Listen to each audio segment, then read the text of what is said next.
राधे राधे। जय श्री कृष्णा। आज की कथा में आप सभी भक्तों का हार्दिक स्वागत है। भगवान श्री कृष्ण और श्रीमती राधा रानी की कृपा सदैव आप पर और आपके समस्त परिवार पर बनी रहे।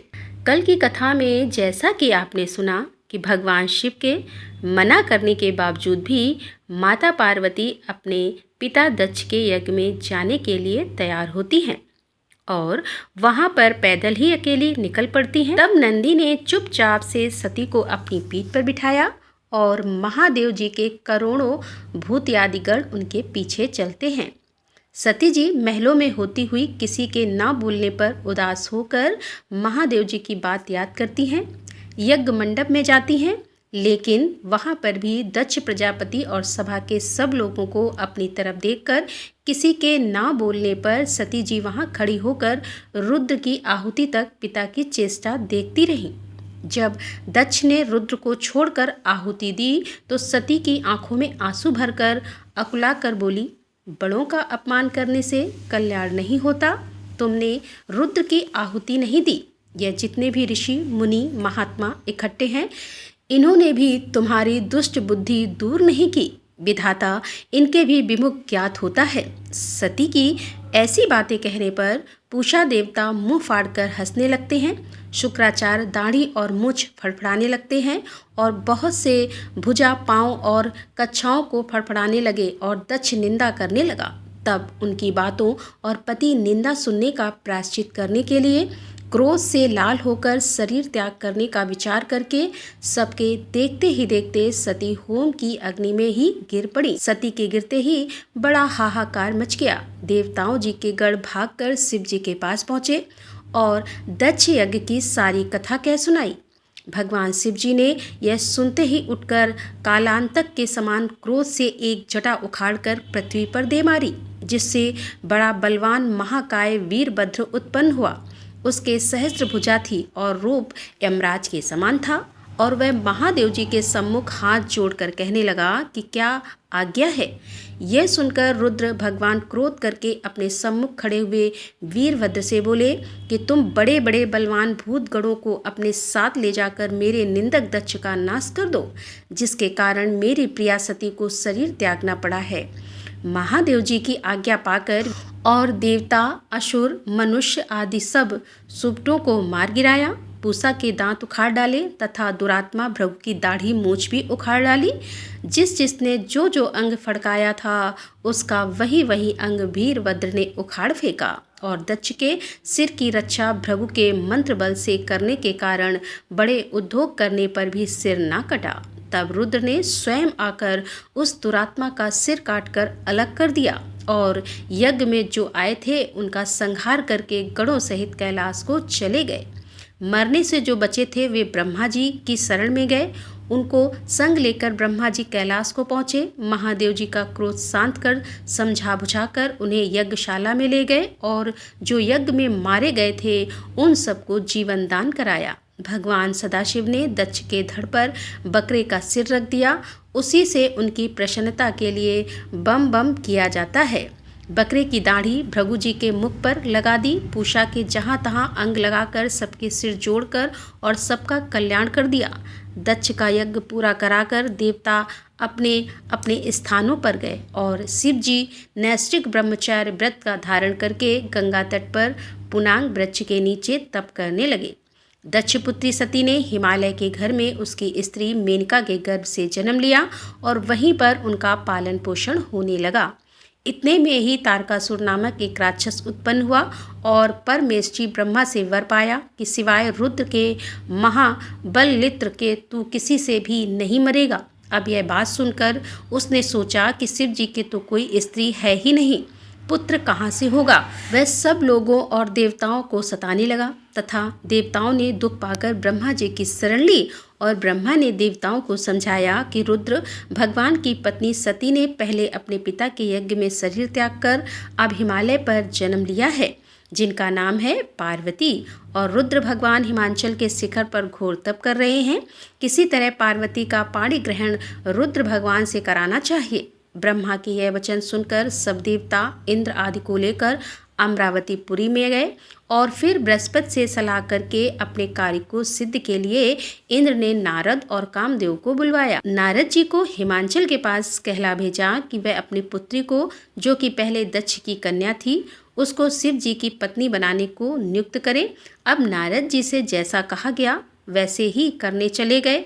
फिर कामदेव से कहा कि सब देवताओं और महादेव जी के हित के लिए बसंत ऋतु को संग लेकर रुद्र भगवान के तपोवन में चारों ओर मनोहर बसंत ऋतु का विस्तार करो, और फिर जब वहाँ पार्वती जी महादेव जी के पास पहुँच जाएं, तब धनुष पर बाण चढ़ाकर ऐसा मारो कि महादेव जी के मोहित होने पर, उनका संगम होने पर सब कार्य पूर्ण हो जाएं। अब कामदेव ने जो आज्ञा कहकर बसंत ऋतु अपनी स्त्री और अनुचरों को संग लेकर उस ओर शीघ्र जाकर अपनी शक्ति से असमय में बसंत ऋतु उत्पन्न कर दी, जिससे चारों ओर वन में शीतल मंद सुगंधित वायु चलने लगी। दवात उसी समय महादेव जी भी पार्वती की सेवा से प्रसन्न होकर उन्हें कुछ कहने लगे। तब कामदेव ने प्राण प्रिया के संगम का उचित समय जानकर महादेव जी के पीछे वृक्ष की ओट से एक बाण छोड़ दिया, जिससे कि महादेव जी ने मन चंचल होने से चित्त में व्याकुल होकर इधर उधर देखा तो कामदेव दिखाई पड़ा। अब क्रोध से अपने मस्तक के तीसरे नेत्र को खोलकर पार्वती को दूर करके ऐसी तीक्ष्ण अग्नि प्रकट की कि सब संसार भयभीत हो गया, और उस अग्नि से धनुष बाण सहित कामदेव भस्म हो गया। देवता अपने कार्य की सिद्धि समझकर तथा बसंत और रति भयभीत होकर भाग गए। पार्वती डर के मारी आंखें बंद करके दूर हट गई और महादेव जी भी अंतर्ध्यान हो गए। हित की इच्छा करने वाले देवताओं को कुछ भी फल की सिद्धि नहीं हुई, उल्टा अनर्थ हुआ। जो कोई साधु के संग दुष्टता करते हैं उनका कहना ही क्या है।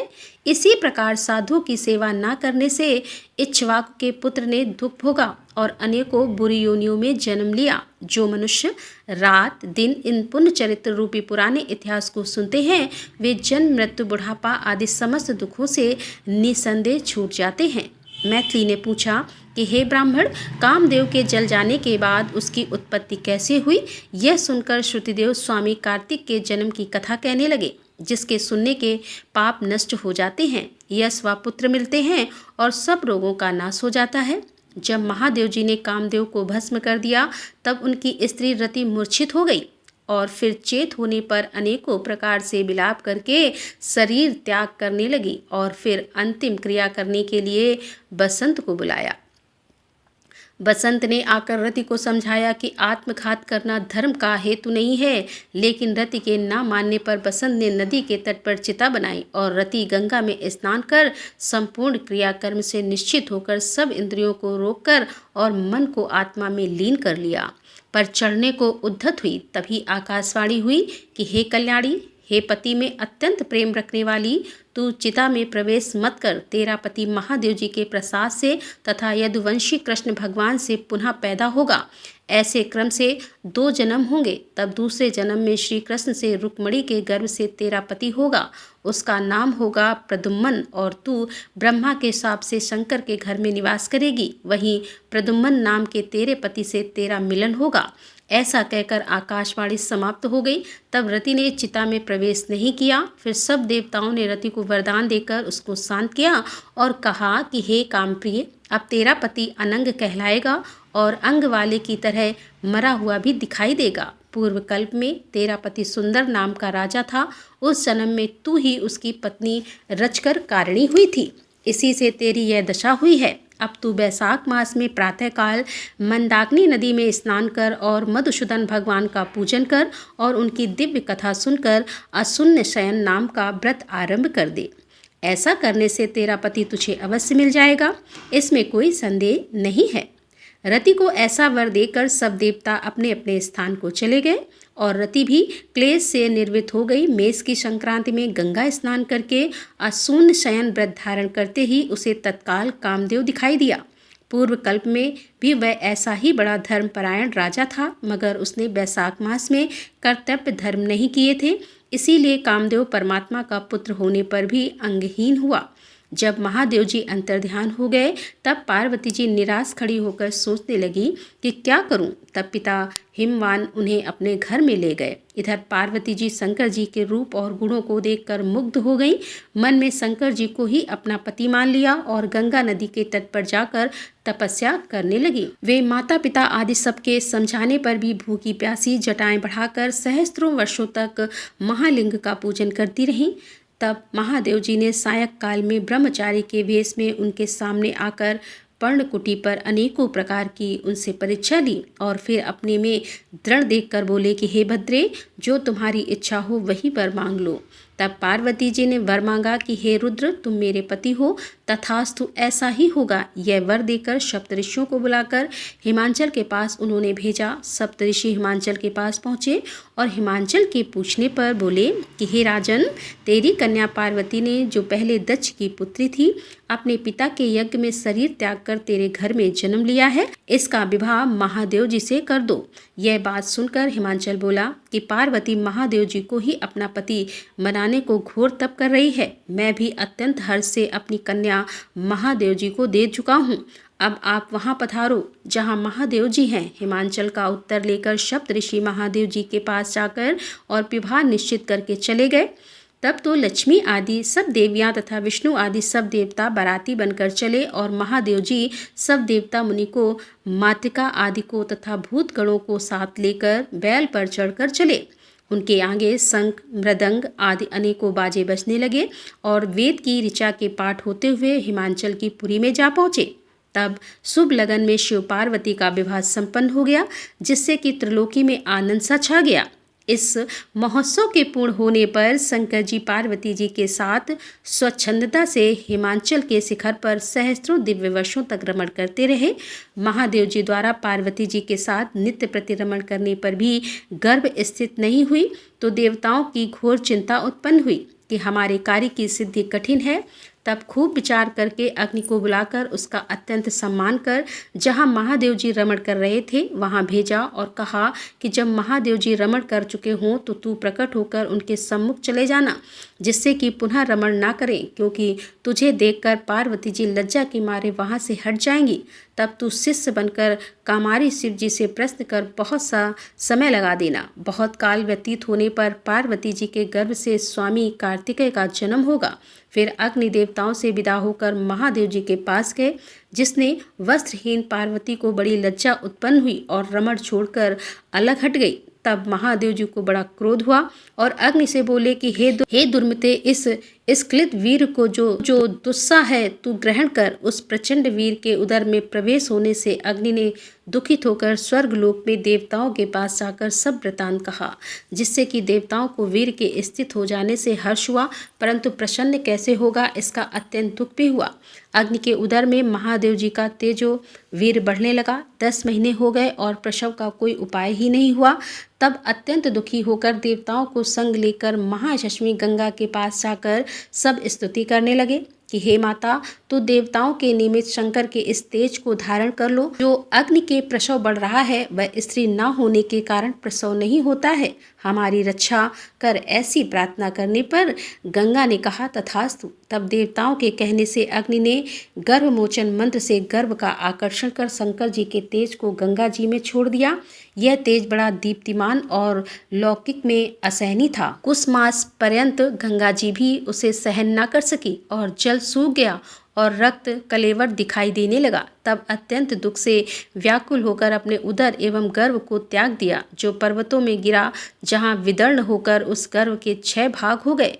तब ब्रह्मा जी की भेजी हुई 6 कृतिकाएं आईं और उन्होंने सरकंडों से विभिन्न सांभज्य तेज के 6 भागों को ग्रहण करके 6 मुख का पुरुष बनाया, जिसका शरीर एक ही था, उसे बहुत दृढ़ कर दिया। यह पुरुषाकार 6 मुखी शरीर बहुत समय तक सरकंडों में वैसे ही पड़ा रहा, इसका कोई रक्षक नहीं था। एक दिन बैल पर चढ़े हुए महादेव पार्वती जी उसी स्थान से होकर श्रीशैल को जा रहे थे कि सहसा पार्वती जी के स्तनों से दूध की धार बहने लगी। तब विस्मित होकर पार्वती जी ने महादेव जी से अकस्मात स्तनों से दूध बहने का कारण पूछा। महादेव जी बोले कि तेरा पुत्र यहीं नीचे पड़ा है और अपने रमण की बात तथा अग्नि का वहां आना, जिससे पार्वती को उसे देखने से लज्जा के मारे हट जाना और वीर स्खलित होने से क्रोध में आकर अग्नि के मुख में छोड़ देना और गंगा जी के जलने से गंगा का सर कंडों में छोड़ देना और वहाँ पर उनके 6 भाग हो जाना तथा मातृकाओं के दृढ़ कर देने का सारा वृतांत सुनाया। फिर कहा कि उसकी आकृति पुरुष की सी हो गई है, उसी को देखकर तेरे स्तनों से दूध टपक रहा है। इसका पराक्रम विष्णु के समान होगा, तू इसका पालन पोषण कर, यही तेरा औरस पुत्र है, इसे उठाकर ले चल। महादेव जी की बात सुनकर पार्वती जी बालक को उठाकर गोदी में बिठाकर दुग्धपान कराने लगी और पुत्र स्नेह में तत्पर होकर महादेव जी के साथ कैलाश को गई और पुत्र का पालन करके अत्यंत संतुष्ट हुई। हे राजन, यह कुमार के जन्म की कथा मैंने तेरे सामने कही है। इसे नित्य प्रति सुनने से उनके पुत्र पौत्र आदि की वृद्धि होती है। इसीलिए वैशाख मास में धर्म करने से स्त्रियों का विधवा योग मिट जाता है तथा अत्यंत पुण्य होता है। इसी के प्रभाव से अनंग कामदेव भी सांगम हो गया। जो लोग इस मास में बिना स्नान दान किए बिता देते हैं, उन्हें बहुत से धर्म करने पर भी अनेकों दुख भोगने पड़ते हैं। इसीलिए यही एक मास संपूर्ण धर्मों के करने के लिए हितकारी है। राधे राधे, जय श्री कृष्णा। आज की कथा का यहीं पर समापन करती हूँ। उम्मीद करती हूँ कि यह कथा आपको पसंद आई होगी। तो दोस्तों, मिलते हैं इसके आगे का अध्याय लेकर। तब तक के लिए राधे राधे, जय श्री कृष्णा, हर हर महादेव, जय भोलेनाथ।